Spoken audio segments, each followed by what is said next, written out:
talk about this. So students are heading back to school, and from grade school to high school to college, you want to make sure you're getting the best in tech gear. So joining me right now to talk about all of this is Gizmodo's EIC, Dan Ackerman. Dan, good to see you once again. Appreciate it.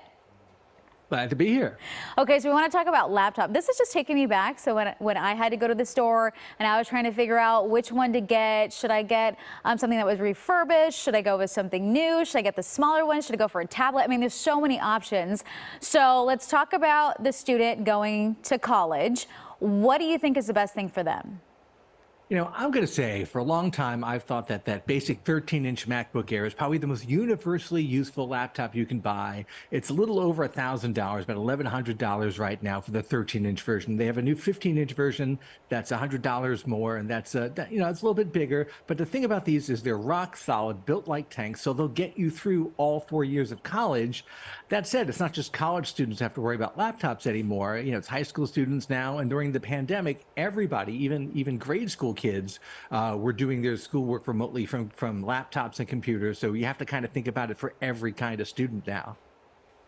Okay, so I have a question for you. So obviously that's an Apple product. So do you recommend going to the Apple store? Do you recommend going to Best Buy? Do you have any insight on where to get this and who possibly has the best deal?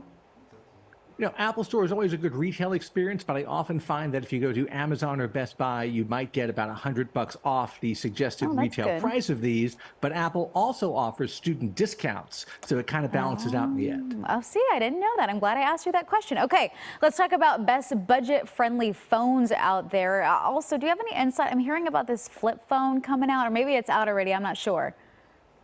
Oh, the Fold phone. The folding phones are very cool. Samsung has a couple new folding phones, the Flip 5 and the Fold 5. They're on the expensive side. The fancy one's like $1,800. The more basic one is $1,000. But if you want a phone that's pretty decent, you can get an iPhone SE. That's the least expensive iPhone Apple makes for about $479. If you want an Android version, you get the Pixel 7a for about $450. That's still a lot for a phone. My dirt cheap phone recommendation, if you think you or the student you're going to buy for is going to lose it or break it, you can get an A14 from Samsung. It's not a fantastic phone, but it's a really inexpensive 5G phone. It's about $200. So if you lose it, it's not the end of the world. I like that. If you lose it, it's not the end of the world. Okay, let's talk about printers. And I'm feeling like I'm back in school, just getting ready for all of this.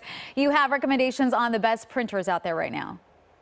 You know, printers are so annoying. I've met one printer over the years that I didn't real. really want to throw out of the window, on a regular basis.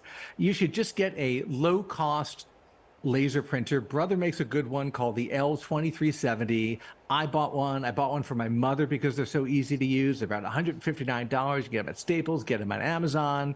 And if you have to refill the toner, don't get the official brand toner. Go on Amazon and look up reviews for no-name toner refills and see who's got good reviews. You'll save a ton of money that way. The only caveat is if you're printing out a lot of photos, even color laser printers are not great for photos. That's when you want to get an inkjet. But just get a basic laser printer, and for the 2 times a year you're going to need it, you'll have it. Well, and I feel like, another option too is to get one of the ones that you wouldn't need that for, but also I'm pretty sure some of the campuses have access to some of those photo printers, and you just have to, well, I remember back in the day we had a little tab or something, or you just give them like $1 to start printing stuff out. So maybe that's an option too.